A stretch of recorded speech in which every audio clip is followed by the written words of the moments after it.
All right, folks, it's early May in South Louisiana, and we're at Memorial Stadium here in Baton Rouge, Louisiana, and I'm standing with a guy who certainly was a star on Friday nights and going on to much more after that. It's Dylan Moses.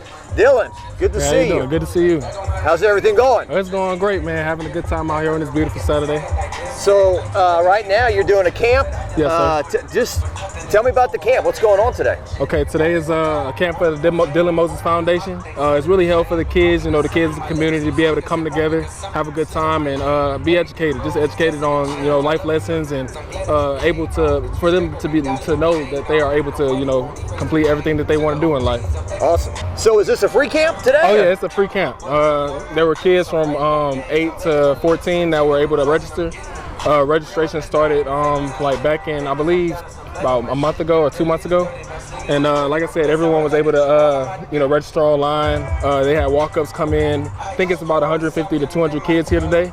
Yeah. And like I said, we're having a good time. What are the age groups? 8 through 14. 8 through 14. Yes, okay. Sir. So right before they hit their high school kind of prime. Yeah. Well, it's good to see you doing this. I mean, you're obviously giving back to the community, right? Mm-hmm. Is that the? Yeah, that's the biggest thing. Like when I was in high school, I had this vision. I didn't know how I was going to do it, but I knew I wanted to do it. And for it to finally come to fruition today, like, it means a lot to me. And last season you were with the Jacksonville Jaguars. Right now you're a free agent looking for a new home, right? Yes, sir. Yep. Last year I was pretty much just rehabbing the whole year. I was a part of the Jacksonville Jaguars last year. That was a great experience for me. I was able to sit back and watch everything and be able to see how the NFL works. And now I'm looking for a new home, and so I'm just ready to get back on the field this season. It was an interesting experience, right, with Urban Meyer and all that. Oh yeah, it was really interesting. For my first experience at least.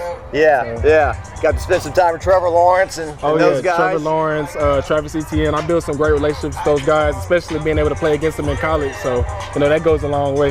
DJ Chark from. Oh yeah, DJ Chark from Alexandria. Like I said, all of those guys, they helped me with my time there. I built relationships with them, was able to talk to them, and they filled me in on a lot of things that I need to know. Let's go back in time a little bit. I mean, as early as 8th grade, you were on the national radar. Right. Now, as an older guy, a little bit, looking back on that, what was that experience like? Oh man, it was once in a lifetime. I wouldn't change anything about it. It was definitely an experience for me, a great experience. And like I said, if I could do it all over again, I definitely would. Yeah. Do you feel like, you had adults around you, obviously, but that's crazy, right? When you're in the 8th grade and you've got Nick Saban and all these big-time coaches recruiting you that early, huh? Right. Yeah, it was definitely big for me at the time. Like, it was really exciting for me, but I was very blessed to have my parents that helped me stay focused and focus on, the things I need to do to be successful. Your U-High days, what were those like for you, playing for the Cubs? Man, I love playing for the Cubs, coming out every Friday with my teammates. I built really good, great relationships with those guys. Going to state championship after state championship, that was it meant a lot to me. And being at U-High made me into the person I am today. So this is an impromptu conversation. I didn't do as much homework as I would have liked, but how many state championships did you play for? Or we went to, I believe, 2 state championships while I was there. Yeah. We played and we won one. I think it was in 2014 when we played Parkview. You were part of that team that had 7 Division I signees, or was that Manny Miles? That was a little bit later, was it? Who was your quarterback? That was in I believe that was 2015. Yes, sir, 2015. Okay, all right. So you played with Nick Brosette. Yes, sir. All those guys and whatnot. So when a guy from Baton Rouge goes to Alabama, okay, I'm not breaking any news here. This is a complicated subject. Yeah. But looking back on that, look, here you are today, you're putting on a camp for kids, you're giving back to Baton Rouge and everything, but when you go to Bama, it just gets some people angry, right? How do you look back on that whole, decision and what happened? Just when I look back on it, I felt like I did what was best for me at the time. I really felt like I did what I wanted to do. I went out there, had a good time, learned from Coach Saban, the greatest college coach in history. So I feel like it was blessings within all of that. I played in a couple of national championships, got a couple of championship rings. So I feel like at the end of the deal, it played out well. So you have two national championship rings? Yes, sir, from 2017 and then 2020. That's right. And so how many playoff games did you play in college? A few. Yeah, a few. So my freshman year we played in the Sugar Bowl. It was against Clemson. My sophomore year we played in the Orange Bowl against Oklahoma, and my junior year we played in the Citrus Bowl against Michigan. Yeah. And then my senior year, we played against, trying to think, Notre Dame in the Rose Bowl. So, folks, if we remove the emotion from it, Yeah. and you look back on what this guy was part of, it's kind of hard to argue about where you went to school. Right. Yeah, it's kind of hard to argue that. You know, it's very hard to argue that, but I can understand why fans would be upset as to why I didn't stay home. Yeah. So. Well, Devontae Smith there. Yeah. From up. I mean, he caught that ball. You were there, standing there watching that. Yeah, that was a crazy experience too. Like, I always think back on it because me and Smitty, we used to. That's what we call him back at Bama, Smitty. But like, we used to drive back to Baton Rouge or Louisiana all the time whenever we would have our breaks at Alabama. But I would always think about that, like, man, he really caught that game-winning touchdown. You know. So. You talk about your emotions swinging in 30 seconds, right? Exactly. So Tua gets the sack, and Coach Saban is furious because you can't take a sack right there in overtime and whatnot. The very next play, throws a game-winning touchdown. Yeah, that's crazy. And it was. I remember it like the stadium went crazy, man, crazy.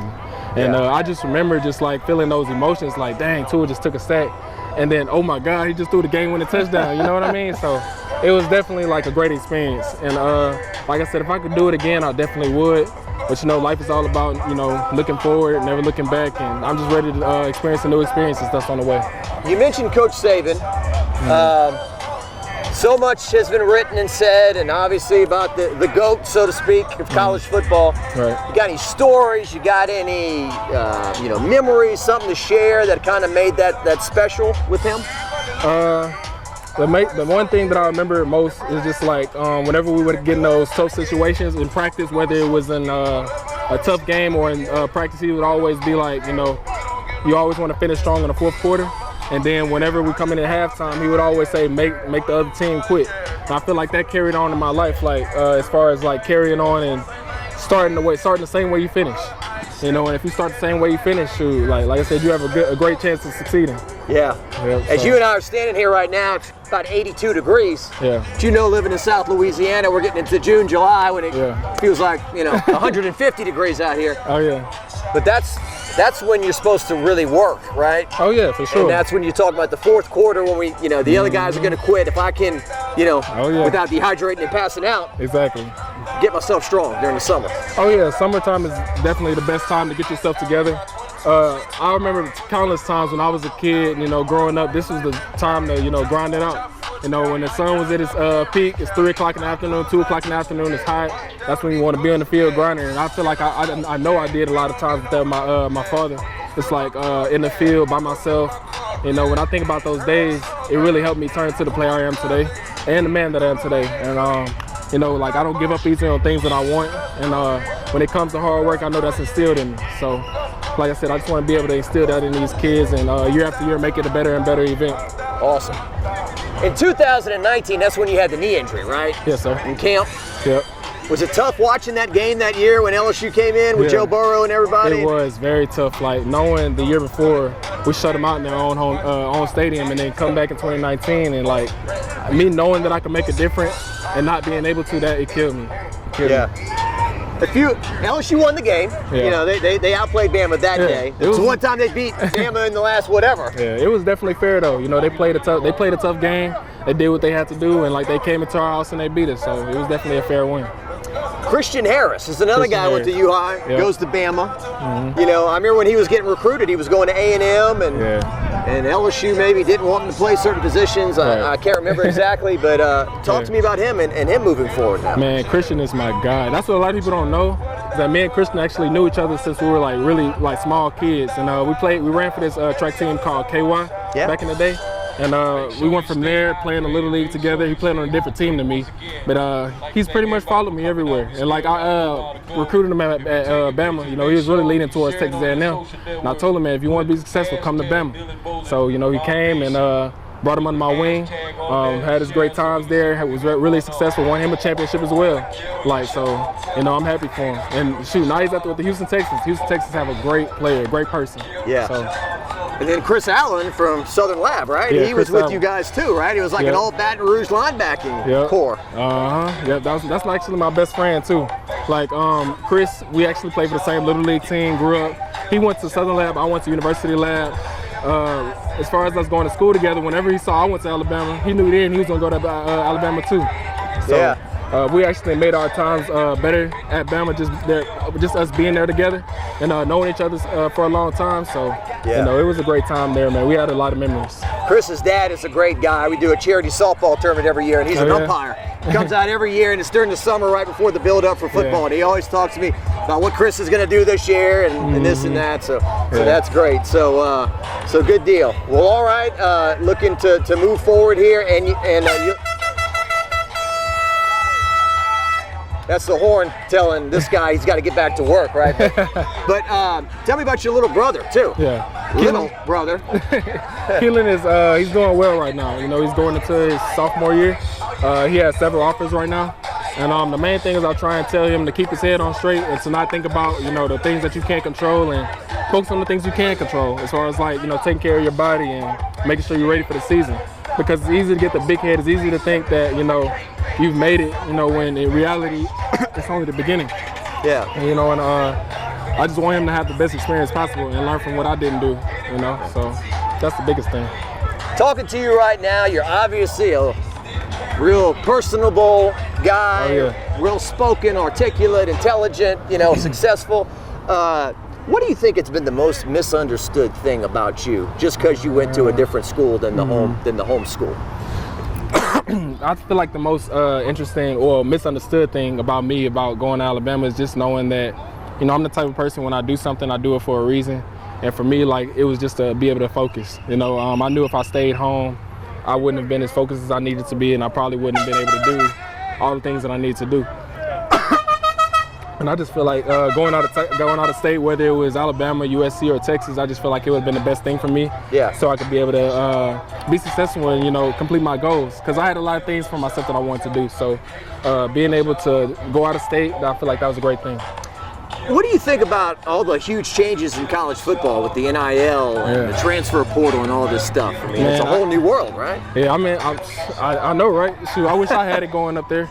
Like when I was in college, and like we didn't have the NIL, so the kids nowadays, I feel like they're blessed to be able to make money off of their names and likeness.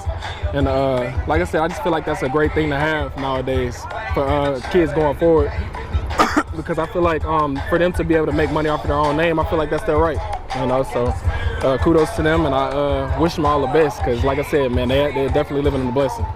There you go, Dylan Moses. Great talking to you. Yes, sir. Great Thanks for putting on this camp. I'm sure these little guys won't forget it. Oh yeah, no problem. Shoot, like I said, the whole purpose of the camp is for them to be educated and to know that they can reach their dreams and complete every goal that they have set out for themselves. And the biggest thing is to carry this motto with them for the rest of their lives. Make them believe. So. All right. Well, you all right? You getting coughed up? You getting choked up? All good. Getting emotional? Nah. Well, I'm sure when these guys are your age and their careers are off to a big start, they'll remember that day at Memorial Stadium where you coached them up. Oh yeah, for sure. Shoot, that's the goal. That's the goal. All right. Best of luck this year in the NFL. Sir. Dylan Moses. Yes, sir. Thank you.